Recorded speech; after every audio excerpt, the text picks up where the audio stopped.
Sarah has a triangular piece of paper ABC where AB is equals to BC is equals to AC. So actually we have an equilateral triangle, okay, whereby each of the angles has a value of 180 degrees divided by 3. That will be 60 degrees for each of the angles here. So it's good if you can take a pencil, immediately just plug in the 60 degrees inside. Alright, now she folded it along the dotted line as shown below. Find the angle Y. Over here is angle Y. So what happens when the folding process takes place? By the way, this is folded angles, not fold angles, okay? So please add a D here at the top.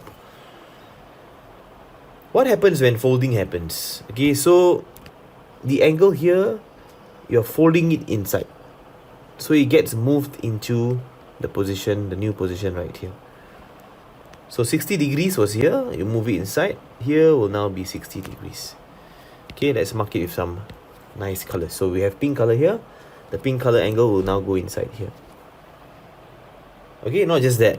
There are some other movements as well in terms of angles. Okay, so over here, blue color becomes this 78. Alright, so over here, if it was 78 there, then that 78 will now be inside here. Now, of course, at the top, same thing happens. The green angle, let's say it's 12 degrees, for example, or 10 degrees. Inside here will be 10 degrees as well.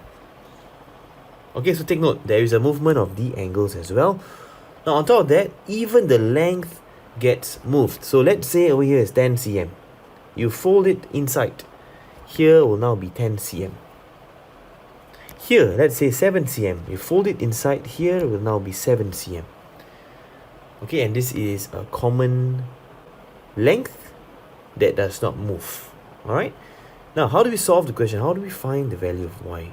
Now, to find y, we need to know what is the value of this green angle. Okay, we need to know the value for this green angle. And to find the green angle, we need to make use of this triangle right here. Okay, and the good thing is we already know that the corner angles are 60 degrees.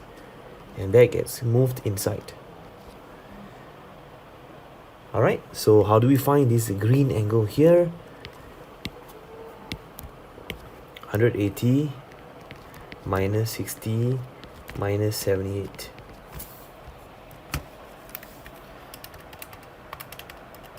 That will be 42 degrees. Okay, so over here will be 42 degrees.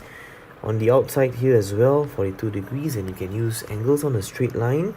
Adds up to 180 to find the angle Y.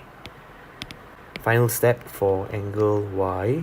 That will be equal to 180 minus 42 minus 42. Final answer for this question, 96 degrees.